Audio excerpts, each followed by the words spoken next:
chant, which is considered very important to have the transmission. And it was just, the feeling was, those of you, last night we finished, it was so beautiful. And it felt like an earthquake. It felt like being in the middle of an earthquake. And New York moved a little bit last night. It was a very beautiful feeling. And so I would like someday to do the whole Hatha Yoga Pradipika. It would take a long time.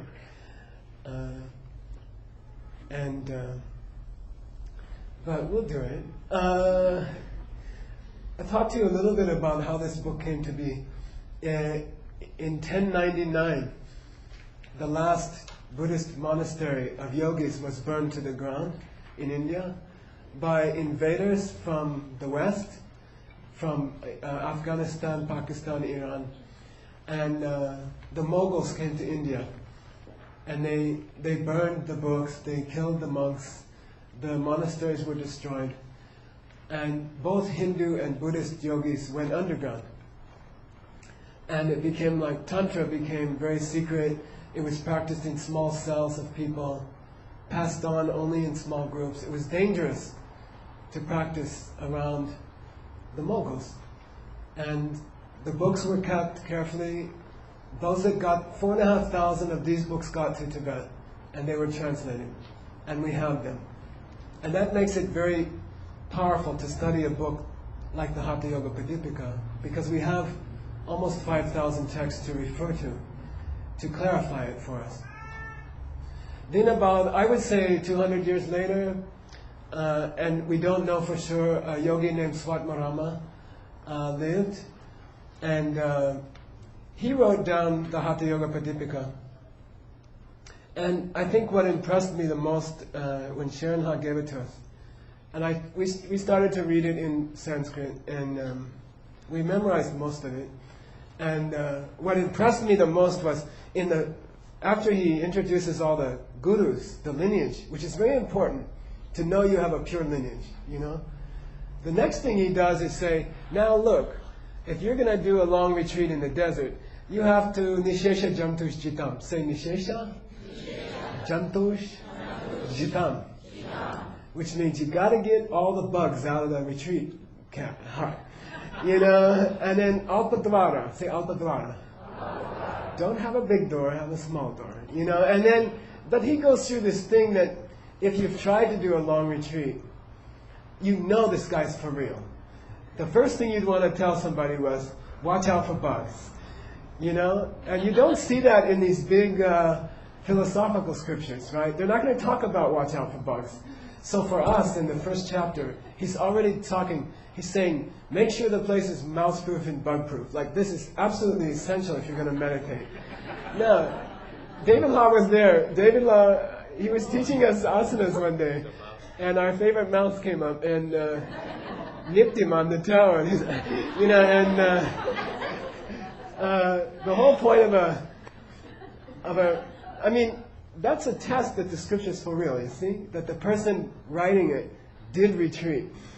And he knows about the bugs and the mice and things like that. So then you read it, and then it goes through the asanas. It gives about 15 different poses. I think this is the earliest book you can find that actually gives the asanas. The Yoga Sutra doesn't specifically talk about the different asanas. It mentions asana practice, and there's 2 or 3 verses about asana, but no specific poses.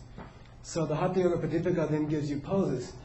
Then it goes through 2nd and 3rd chapter, continue on through kriyas, purification process. Pranayama is a big subject in the 2nd chapter, and it goes through many of the yogic practices, the physical practices.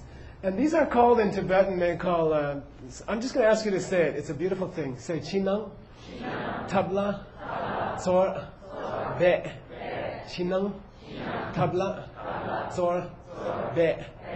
Chinang, this is a tantric vow. When you get to tantric college, they give you an initiation, and then you have to, you know, hold your hand on the book and raise your right hand, and you have to promise to do certain things. And one of them is chinang, tabla, tsor, be.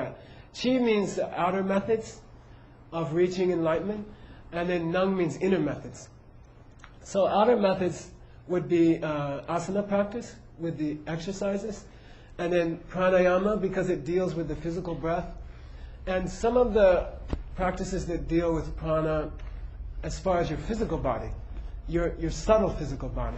The nadis, the channels and the chakras, the inner, what do you call it? You could call them centers, right, or something. We call them choke points in Tibetan. But anyway, those are physical. These are physical parts of your body, very, very subtle.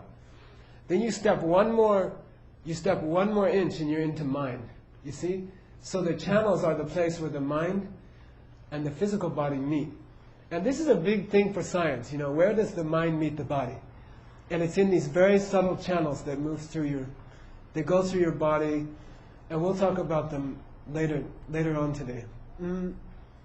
So it became a pledge when you start tantric practice in Tibet. You say, I will work on the outside and I will work on the inside. Outside means asanas and pranayama.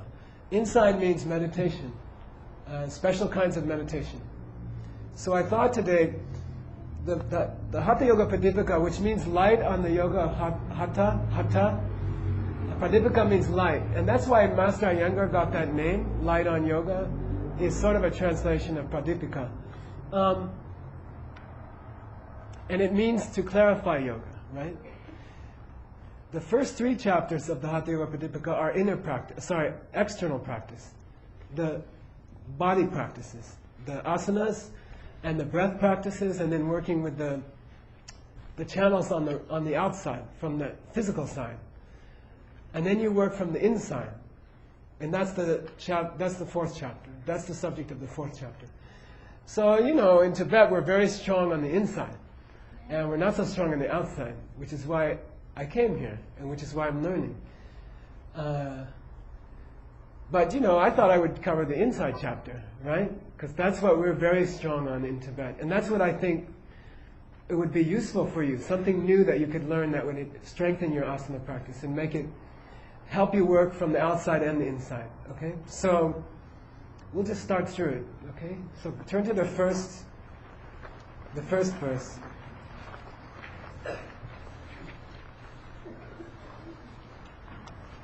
I need to borrow a watch. Somebody have a watch? Thank you.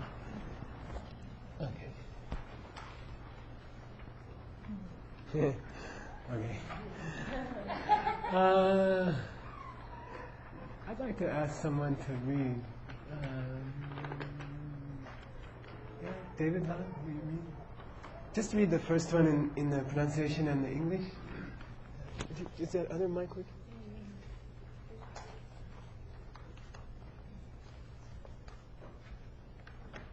Just the translation. I think the Sanskrit sound and the... Is that mic on? Is that mic on? This mic is on.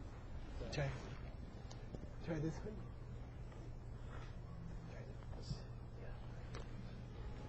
Sound man disappeared into the nada.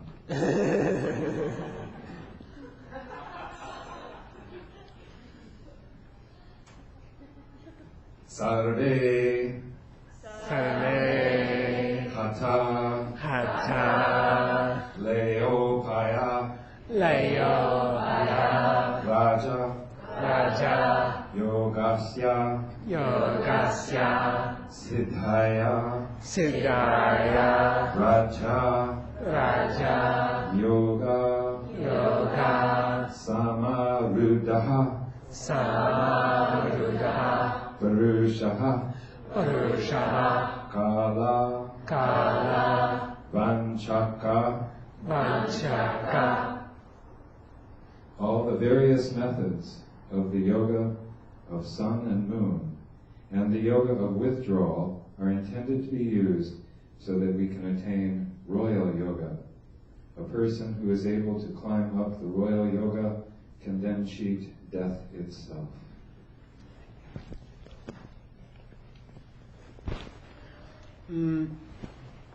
This gets me on my favorite subject, okay?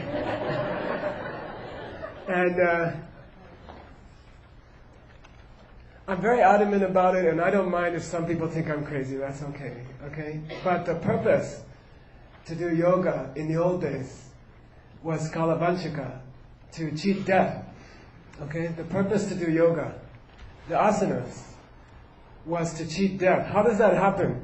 The asanas were meant as methods for opening the inner channels.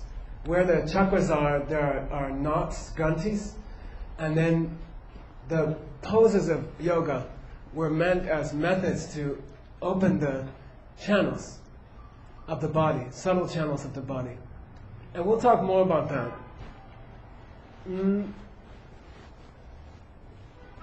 And that process was called hatha. Ha means sun, ta means moon. And what's cool in Tibetan is you have 4,500 works translated from Sanskrit. And then we have about 20 manuals that they use to translate them. So when you need to know where a word like hatha came from, you can just look it up. And there are many, many explanations of what hatha means. But basically, in one meaning, it is to get, there are certain channels of your body in which your negative emotions flow. Okay, like anger, jealousy. When you're in a yoga class and you look over at someone else who's doing Maya Pincharasana, well, and then you can't even get up, and then you have this slight feeling of competitiveness, right? Like you're kind of hoping they'll fall down, right? And but there's this thing. That thought is running through one of the side channels. It's one of the channels, and Christy Lau is going to talk more about that. That thought is running through one of the side channels. And then, how to say, those are called ha and ta. The two side channels that carry your negative emotions are called ha and ta. So the physical practices of yoga were the first 3 chapters of the Hatha Yoga Pradipika, the light on the yoga of sun and moon, see, Hatha yoga. These were practices for getting rid of those 2 flows, stopping those 2 flows in your body, okay? And when you do a twist, for example, to the left, then you're helping the left-hand side channel, which is related to emotions like wanting a hamburger when you know somebody was killed for it. You see what I mean? That channel is loosened and opened when you do a twist to the right. So the point was of yoga originally was to open up the channels which would make your negative thoughts eventually disappear into the central channel, the sushumna. Okay, and that whole process is called laya. Okay, laya means, in the study of the channels, it means the dissolution of the negative energies into the positive energy. And then in your central channel, sushumna, and many other words for it, madhya in Sanskrit. In Tibetan they call it uma, which is I think why Professor Thurman called his daughter that. But this is the channel in which all the pure thoughts flow, all the good thoughts flow through that, you see?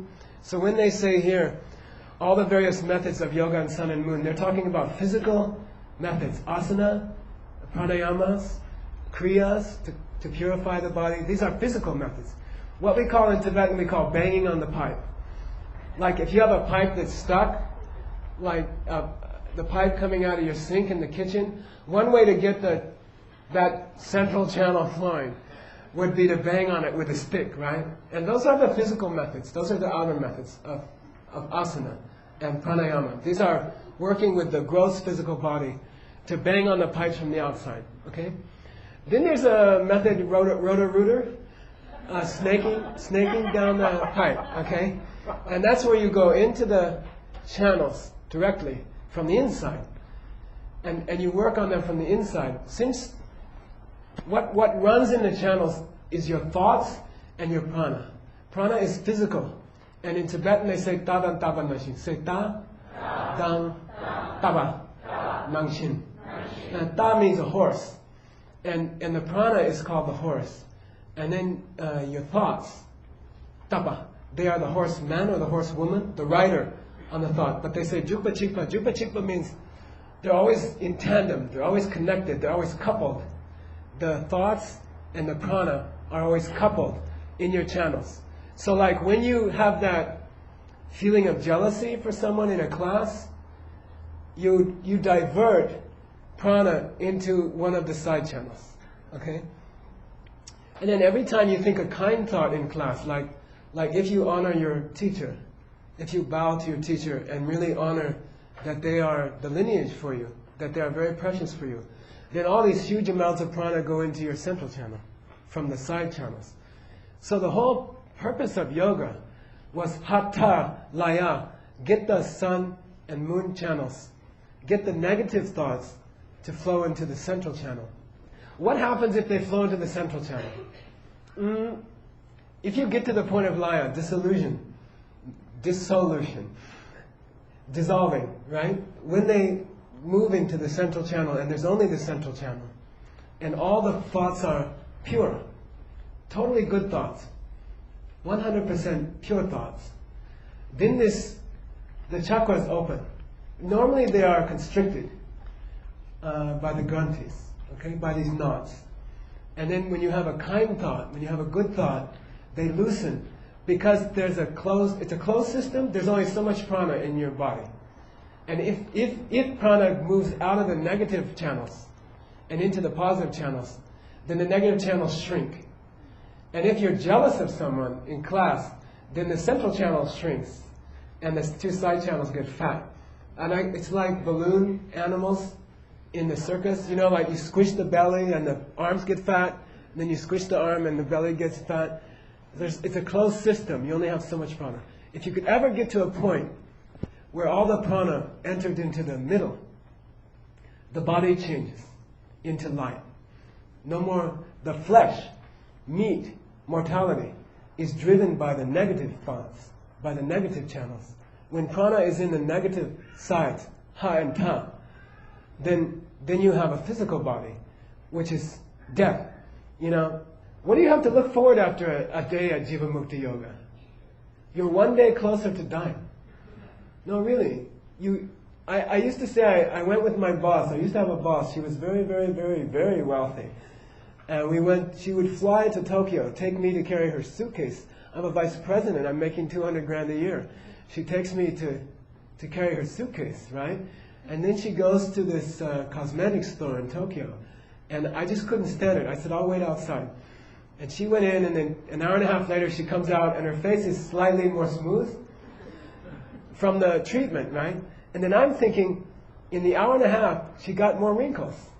You see? She's an hour and a half older, right? Has to be. I mean, on the whole, no matter what you do to disguise it, 2 hours after a yoga class, if you don't do it well, you're 2 hours older. You're not stronger, you're not healthier, you don't have better, flexibility.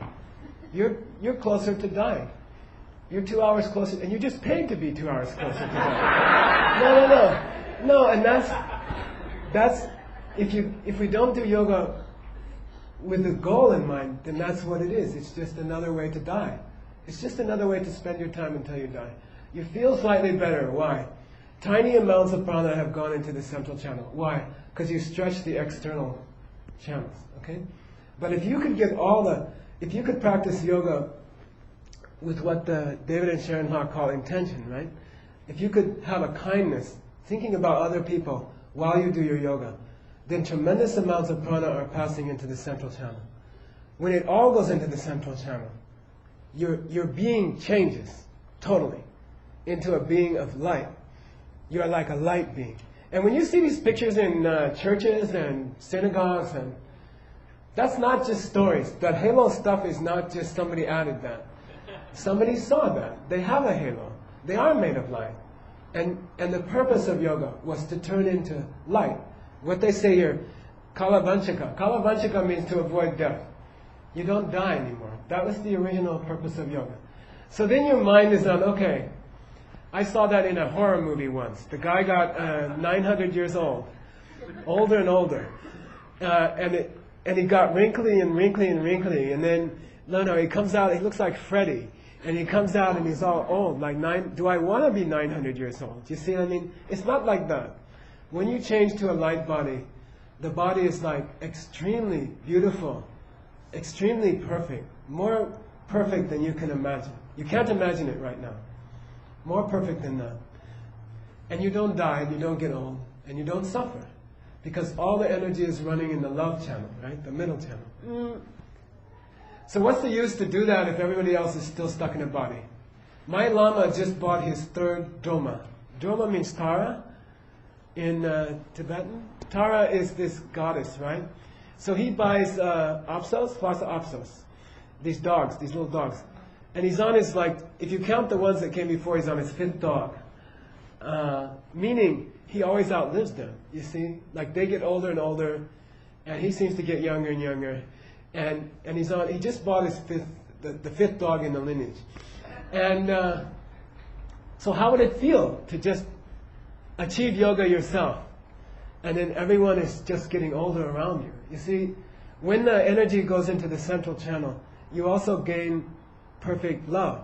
You want to take care of everybody else. And then that drives this beautiful thing where you can multiply your bodies. You can be in many places at one time. And you're not at all limited by space.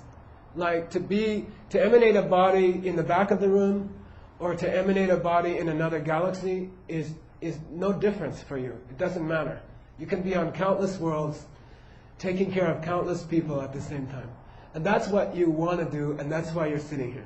And that's why you do yoga. That's why you were attracted to yoga. Your Bhaktak Sepa, when the seed woke up in your mind, the day you walked past Jiva Mukti Yoga and you turned in the door, what you really wanted to do was have this body that can serve countless people, take care of countless people at the same time. And it's such a beautiful practice. And it's what you always wanted to do. You know, when you're born and you're young and before you get to about 20, you're wondering, why am I here? What am I supposed to do here? And then around 25, they talk you into majoring in something. You know, like, you got a major yet? No. And then they look at you like you're irresponsible, right? And then, and then when you get your major, it doesn't even matter if you're a freshman, you can say, I'm in biochemistry. Oh, biochemistry, good, you know? And then you're all right. Then you're a good person. You see? It's this decision of what you want to be that eludes you up to a certain age, right? And then what I'm saying is right now at this moment, you just heard what you really want to be, you know? And you should start working on it, right? That's your real career path. You can major in whatever you want. You can have whatever outside job you want. You can have a normal family, normal occupation. That's not your career. It's not what you're really doing with your life. What you want to do, what you're driven to do, and the reason you came to Jiva Mukti Yoga, and the reason you're attracted to these holy teachers, is that you want to serve countless creatures, and you will. And it's just a question of how fast we can go, right? So that's what the first verse is about. Second verse. Anybody want to do it? Sharon? Anybody? Will you do it? Oh, he's good. He's really good. Come. Come. You have to use this so everyone can. Yes. Please. Yeah.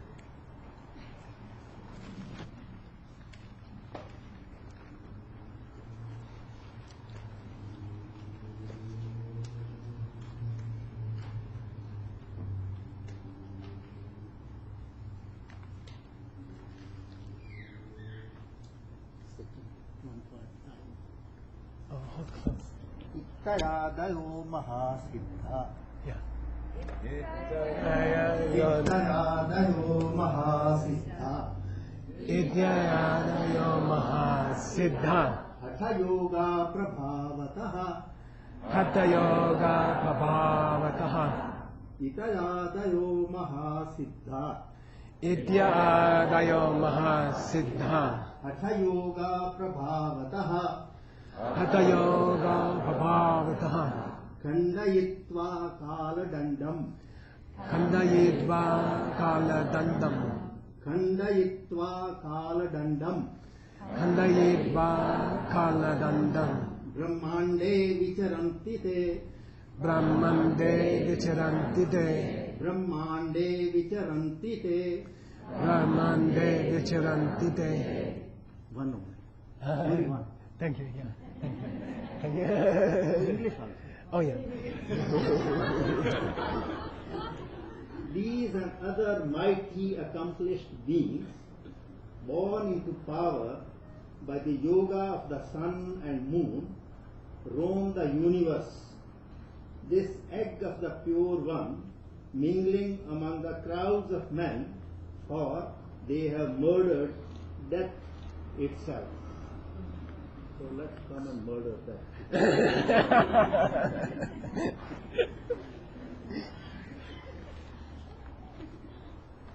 Yeah, and also Buddhism, okay? I mean, I get up in a Buddhist class and I say it's not for meditation, it's not for calming yourself, it's not for being friendly. It's to overcome death itself. Marikpa me, marikpa sepam ne, gashi me, gashi sepe paru yang me do, Heart Sutra. It's to kill death, murder death. And then not just so you can live forever, it's so you can take care of other people forever. And then when you enter that body, you can serve countless people. And this verse to me this is my favorite verse from the Hatha Yoga Pratipika. Because it says people have used Hatha Yoga and they've been empowered by it. And then they walk around the egg of the pure one. That's Brahmanda, means the world. It's another word for the world. Okay? They walk around the world. They mingle among the crowds of men. Vicharantite. For they have murdered death itself. So, if people did this already, where are all these guys? You know, where are they? You see, when I get up and say the purpose of spinal twist to the side is to become a deathless angel and serve all beings, then I get this look at people. People give me this look, you know, like, first of all, they think you're weird. And then secondly, they're like, well, we didn't see anybody who ever did that, right? And I love this verse because our tradition says that they hide out. They mingle among us. There are many in this room, perhaps. Maybe everybody but me, I don't know. Okay? No, really. You don't know. We don't know. I don't know. But they mingle among men, humans, and they guide us. They teach us. I mean, the obvious ones are obvious, right? Your yoga teacher, the holy teachers here. And then I think there must be ones that aren't so obvious, like the people who irritate you. No, because they're pointing out the condition of your channels, right? All those side channels, bad shape. You know, no, you know, and the people who push you on the bus or knock you around or steal your shoes from Jivamukti or things like that. No, you know, you don't know. We don't know who's who. And this, I love this verse. Say Kala Dandam. Kala Dandam. Kala means time, like in Kala Chakra, the wheel of time. And sometimes it means death, because time, right? And then Danda means stick. In Tibetan it's yukpa. But it means you took a stick to death and you clubbed, it means you clubbed death to death. You murdered death. And so all the yogis are going around the world, opening little yoga centers. You see? And pretending just to teach you exercise. And they're teaching you, they're pushing you along the path to kill death itself, so you can serve other people. Okay? I love the verse. Very beautiful verse. Okay, next verse.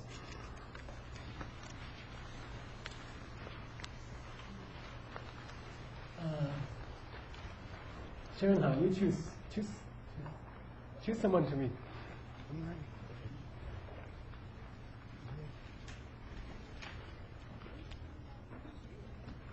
They don't have to know Sanskrit. Yeah. Anybody. Both verses, okay? Sit. Loud. Raja Yoga Samadish Cha Unmani Cha Manonmani Amaratvam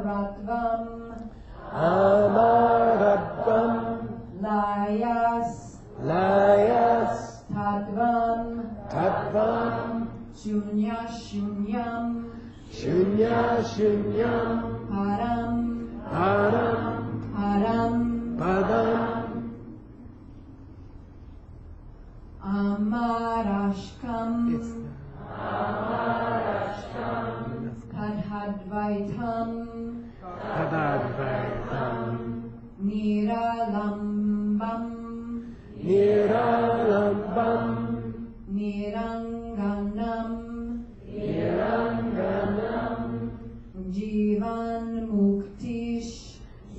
Jivan Mukti Cha Cha Sahaja Sahaja Turya Turya Chetyaka Chetyaka Vachaka. Vachaka.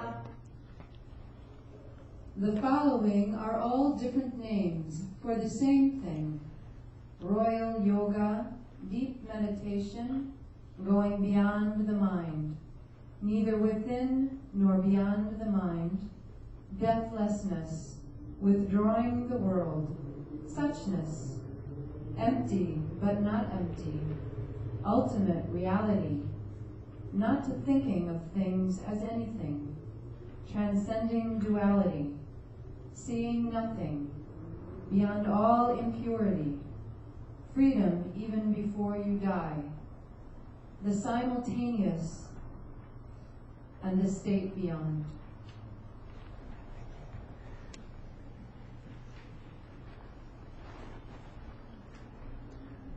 This is a thing in scripture called Mingi Namjang, and they go through synonyms for an important idea, and then they say they all mean the same thing, but they all have a different flavor, they all have a different taste. So, royal yoga, Raja yoga, if you divided the methods of yoga into outer and inner methods, in the Hatha Yoga Pradipika, if you divided it into the first 3 chapters and then the last chapter, you could say the first 3 chapters are about Hatha Yoga, and then the last chapter is about Raja Yoga, Royal Yoga. And nowadays those words have many different meanings, and many different teachers explain them in many different ways. And that's up to each teacher's disciples.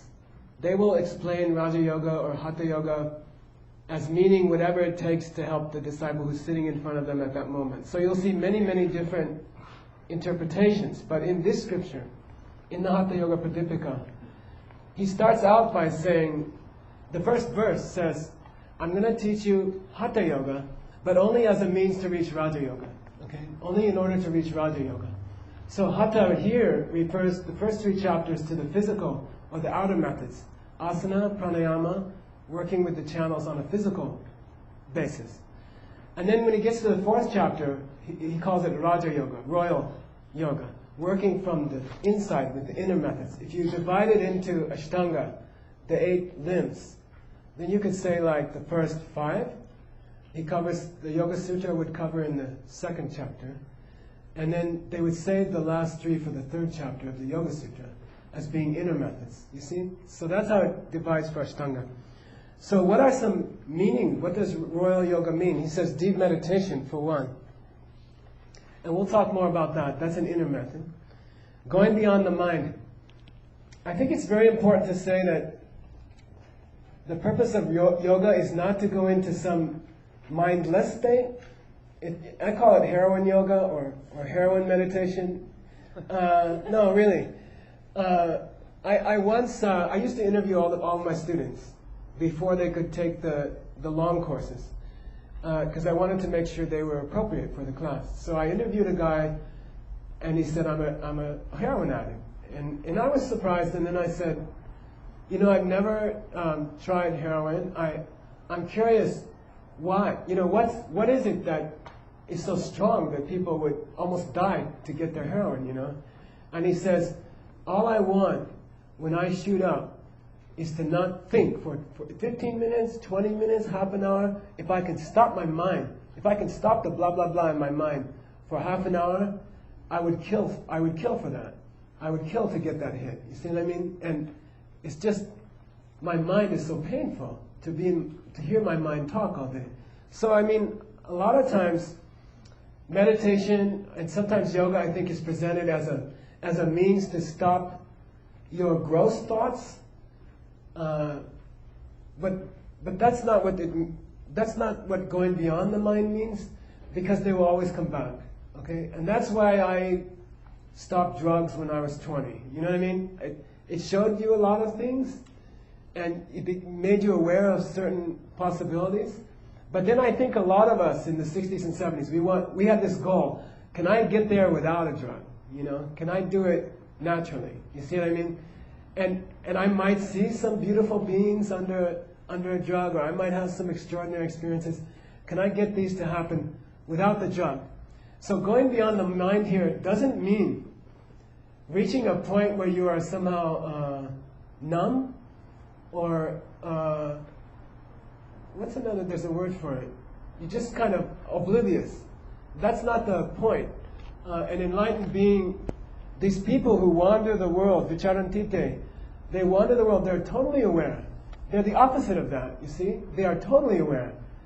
So going beyond the mind means going beyond like a small state of mind to a large state of mind. And in one sense it means going beyond small ways of thinking, going beyond the ways we see the world in the wrong way. We believe that when the central channel is not flowing correctly, you see the world the wrong way. In the monastery, 20 years, they drill it into you. Tema me. You've never had a pramana in your whole life. You have never once seen things correctly in your whole life. You've never had, is this a watch? And if you say no, you're wrong. But if you say yes, you're wrong also. No, really. And there's something you see wrong. There's something you don't understand, and it infects every perception you've ever had. You've never seen anything right. Ever. When you can correct that, yoga's chitta vritti nirodha, when you can correct that, when you can stop the mind from making this mistake, then you go beyond the mind. Okay, so it doesn't mean to try to sit and stare at a wall and not think about anything, because the goal is to think about everybody and everything at one moment, and to be everywhere and serve all people at the same moment with this totally illumined, aware state of mind. Okay? So I think the word is a little tricky. In a monastery, they would not teach you this word for 5 years or something until you understood it. Neither within nor beyond the mind means the same thing. We are making an error in how we see things. If you can fix that error, you can become the angel. So you have to go beyond that state of mind. Okay? The next one is deathlessness.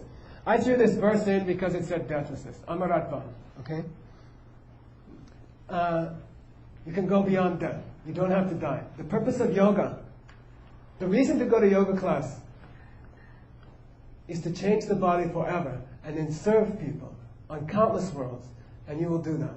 And that's royal yoga. That's the goal of yoga. The goal of physical yoga, hatha yoga. Okay? Withdrawing the world, we talked about it before, laya, and we're going to talk about it more later. But it's essentially something that's triggered when all the negative thoughts are gone and all the prana comes into the middle channel, and there's only pure thoughts, and that's a dissolution. That triggers a larger dissolution that Christy Haas is going to talk about. Suchness. It's getting late for the first class, but I'll do one thing, and then you got a pen?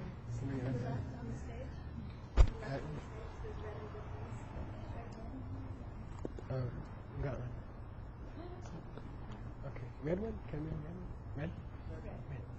Red? Just two. Oh, okay. You guys know this story. I mean, maybe there's one person here who didn't hear this story, so anyway, I just like it. You've heard about emptiness in Buddhism. You've heard about suchness. There are synonyms. Dinchik means synonyms. And there are many, many other synonyms. Shunyata in Sanskrit, tattva in Sanskrit. And when I first learned it, I sat down and I tried to think about nothing. And then I got up and reported this to my Lama, and he hit me. Okay? Then I went back. And then I tried to think about a black hole. And then I came back and he said, what's emptiness? Black hole. Bam. Go back. It's a rosary? You think rosaries are for counting prayers? They're not in the monastery. Then I'm sitting there and, I went through this for years. It took me, years, many years. And then really emptiness is something, and then some people would say emptiness is where nothing is there. Or emptiness is where you're not thinking about anything. And that's not at all, okay? Emptiness means, very simple. And I'll say it again, and I know it's boring, and then I'll let you have a dinner, okay? What is this thing? Say? Oh, good. No pen. It's a pen. I mean, normally we'd say a pen. Okay, it's a marker, right? Dry. It even has on it, dry erase marker. And I'll say it again, and you heard this many times, but if a dog walked in here, if my Lama's new dog walked in, puppy, and I offered it to her, and she took it in her mouth, she wouldn't see it as a pen, you see? She just sees it as something to chew on, something good to chew on. Get this, she doesn't see it as a pen that she could chew on. She sees it as something to chew on, right? So she doesn't like see it as a pen first, and then think like some radical thing. I'm not going to write with it, I'm going to chew with it. You know what I mean? Or something like, she doesn't think that. Her automatic first impression is chew. Something to chew on, right? And then when I held it up, no matter what you guys said, you saw it as a pen. Okay? So you can say that in this room there were two realms operating at the same time. There was an animal realm and a human realm operating in the same room at the same time. Okay? And this object was in both realms at the same time. So we have this idea that there can be multiple realities going on in this room. There can be a dog's reality going on, which is different, much shorter to start with. You know, everybody's up there, you know? And then other details, right? And then there's a human realm going on here at the same time. But they are simultaneous. And the objects are shared in both realms, right? But they are perceived completely differently. So let's go over this object again. To the humans here, it's a pen. To the animal, if it came in here, it would be something to chew on, right? So which one is right?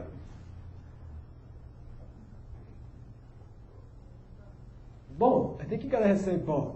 Even if Holy Sharon wasn't sitting here with animal rights and stuff, we'd still have to say both, right? It's not just moral to have equal rights. They see it as something to chew on. They're right. For a dog, it's right, right? For a human, it's right to say it's a pen. Now, one more step, and then you got it. Then you can have dinner, right? One more step. What is it really?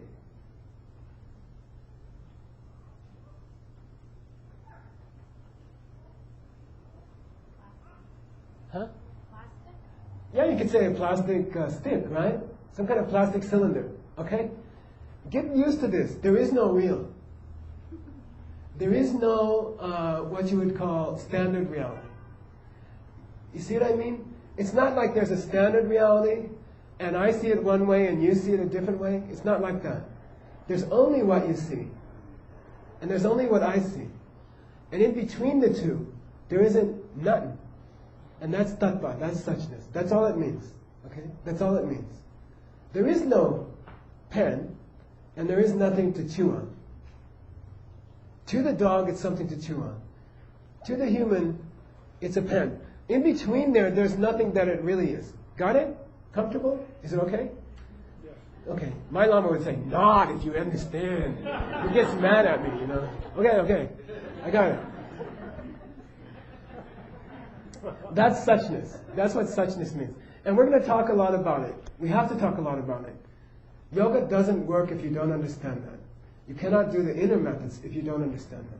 It's the key to becoming the angel. Okay?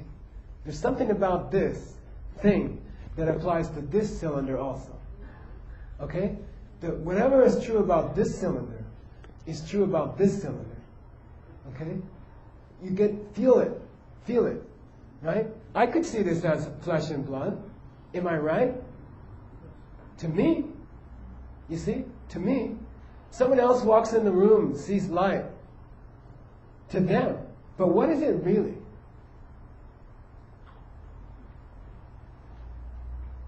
Neither one. Both. I don't care. It doesn't matter, right? You getting used to it? That's tattva. That's suchness. Okay? What is it really? Is it flesh or is it light? I see it as flesh. Okay? Somebody else might see it as light. But what is it really? Which one is it really? And I had some poor fool in Nashville said, but the real use of the pen, oh, I jumped on him, you know. What do you mean real use of the pen? You know? There's no real use. Got it? It's just an object, and you see it one way, and the dog sees it a different way. And that's the emptiness of the pen. Okay? Get used to it. It's important later on tonight, after dinner. Okay. Withdrawing the world we already talked about. Oh, sorry. Empty but not empty. Is this thing the way you thought it was 20 minutes ago? Not really. You see? You have a new insight into this thing. You have a new idea. It's empty in a way. It's devoid. It doesn't have penness, right? It's not what you thought it was. When you think about it, it's neither a pen nor something to chew on. Neither one is right. And that's its emptiness. Okay? Does that mean it doesn't exist?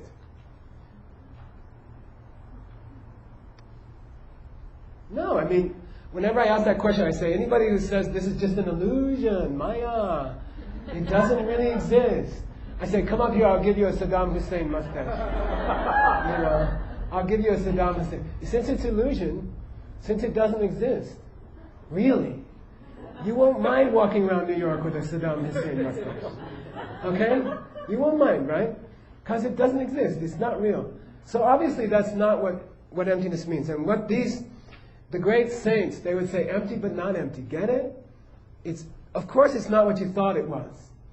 It's not a pen. Right? It's not something to chew on. But that doesn't mean it doesn't exist. Okay? Empty but not empty. You got to get used to that. You got to chew on that. Ultimate reality.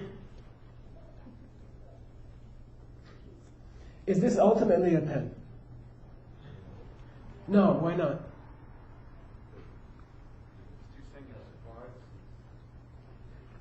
If it was ultimately a pen, then the dog would use it as a pen or see it as a pen. That's all. Okay? If it was ultimately a pen. Is it ultimately something to chew on? What is it? What's the only thing you can say about it really or ultimately? It's neither one of those. You can say that. Would that be safe? Yeah.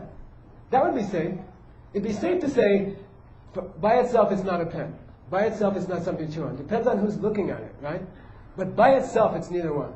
That's ultimate reality. That can make you into an angel very fast. Okay? If you get it. In the monastery they lay this strip on you, then they lock you up in a cave for like 2 weeks. No, they lay it on you and they let you go. You know, I was in a garage. I was put into a garage in Howell. Behind the house, behind the main house. You don't know. There's a garage there. It was the first Mongolian temple down in Howell. It was in this garage. And they locked me up in the garage. They lay this pen thing on me and they locked me up in the garage. Okay, so, ultimate reality. Ultimate reality. Okay, what's the only ultimate thing about this? Is it ultimately a pen? I'm going to do it again. Yes or no? No. Is it ultimately something to chew on? Am I safe if I say ultimately it's neither one? Yes. Good. That's all. Ultimate reality means that. Okay?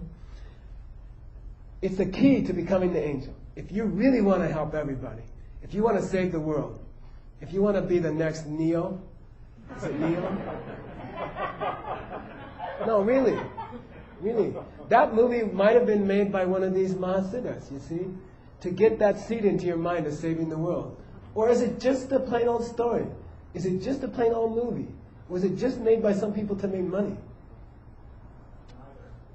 Either one. Okay, here we go.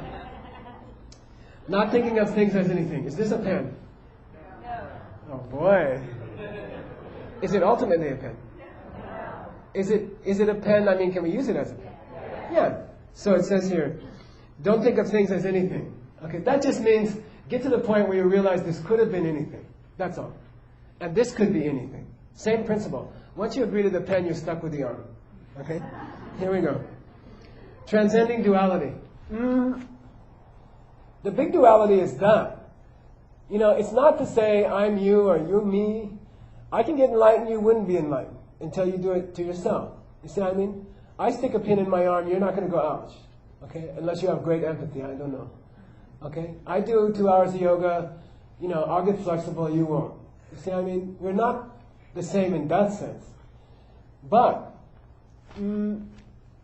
there is this kind of duality we see where we believe that this is a pen in and of itself.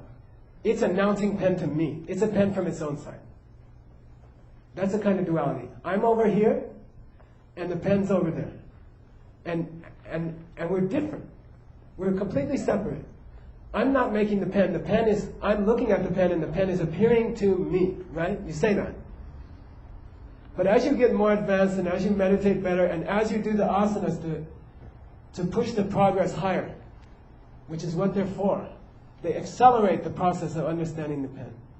Very important to do asanas. You pledge to do them, right? Chinang kapla torbe.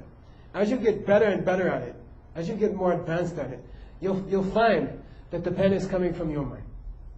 Penness is coming from you. Identifying as a pen is coming from you, right? If it was a pen out there, the dog would use it as a pen. If it was something to chew on out there, you'd be salivating right now. Okay? No, easy, easy. So it's not a pen from itself. You's making it a pen. Something in your mind is making it a pen. Okay? You got to get used to that. That's to transcend duality.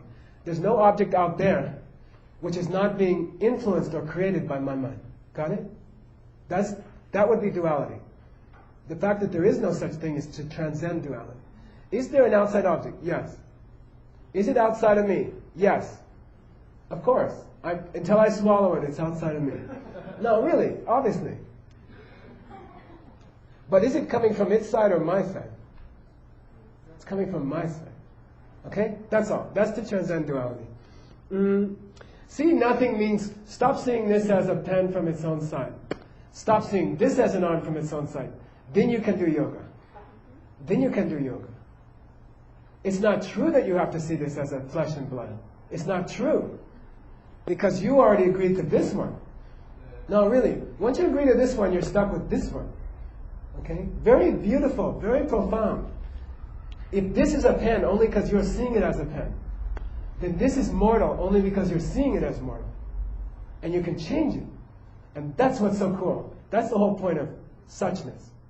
If you do yoga, if you master yoga, you'll see something different. It's so cool. And then you will be on countless planets serving countless beings. You'll be like the boss of the universe.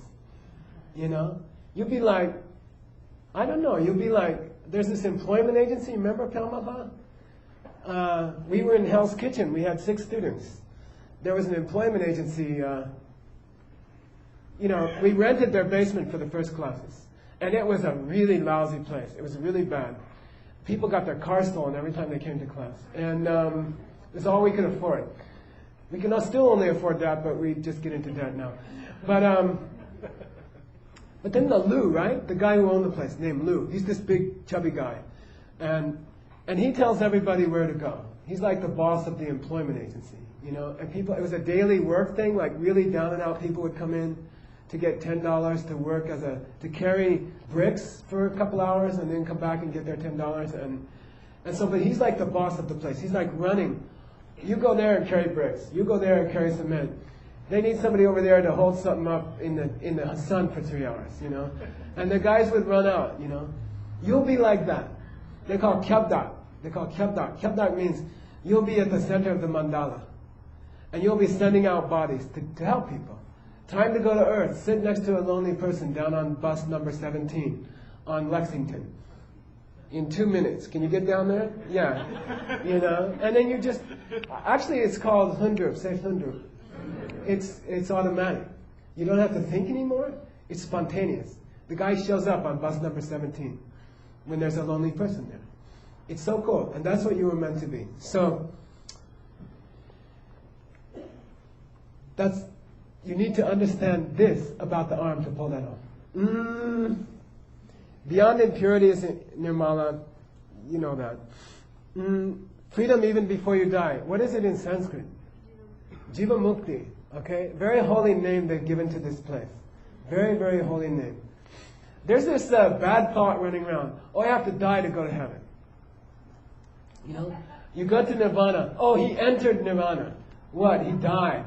He's sitting up. He didn't smell for 3 hours. Yeah, so big deal. You see what I mean? That's not it's not the goal. It's not the goal.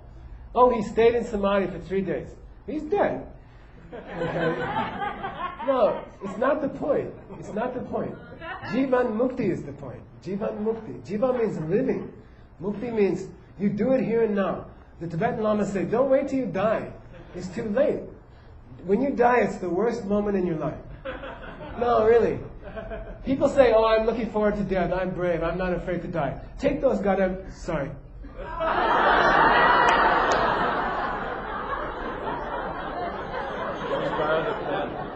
I almost made it.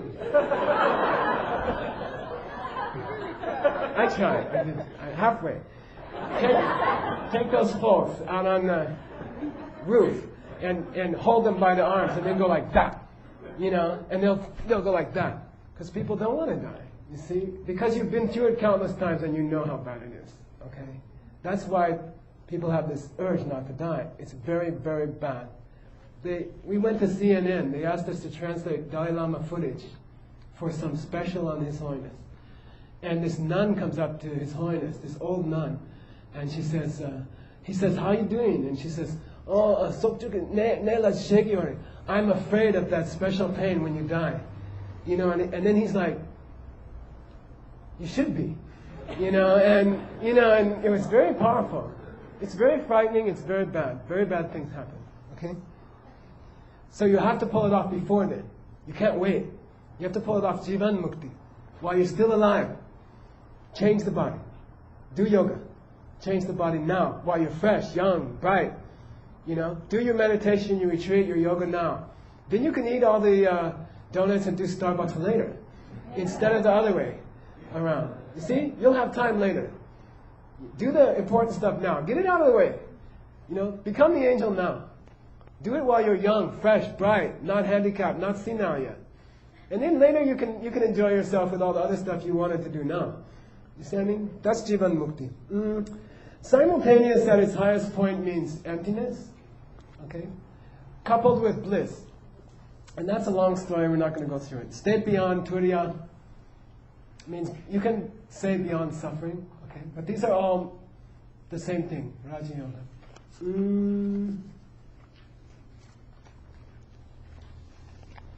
I think we'll stop there for dinner. We start again at 8 o'clock? Yeah. Is good? About 8? About 8. Is 8 good? Not about. Okay. 8 o'clock. We'll start again at 8 o'clock. We're going to go do the outer method, and Christy Law is going to help teach that. And then we'll do some on the inner method. And then after that, we have to talk about karma. Okay? So, sorry? Okay. Oh, yeah. Oh, we'll do it. So, we have a custom in the Buddhist tradition to give away the good karma. And it's a special prayer, and you just hold your hands out like this. We did a lot of good karma. Just to have somebody talk about this stuff is really good karma. It's like the best thing we did in about a year or something. Just somebody seriously talking about this Jivan Mukti stuff. Okay? So, offer the good karma. Give away the good karma to all the people in New York City. Okay? Who's going to do? Anipama, will you do? Please.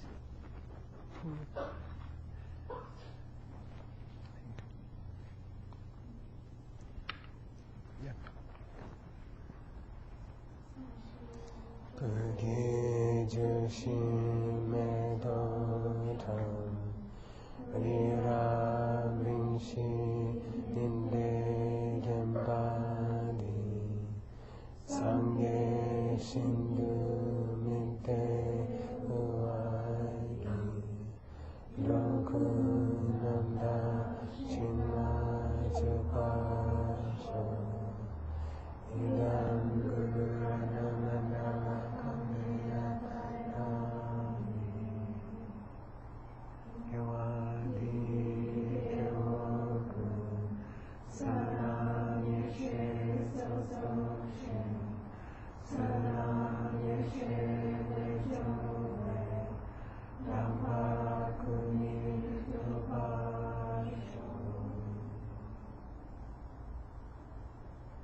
Thank you.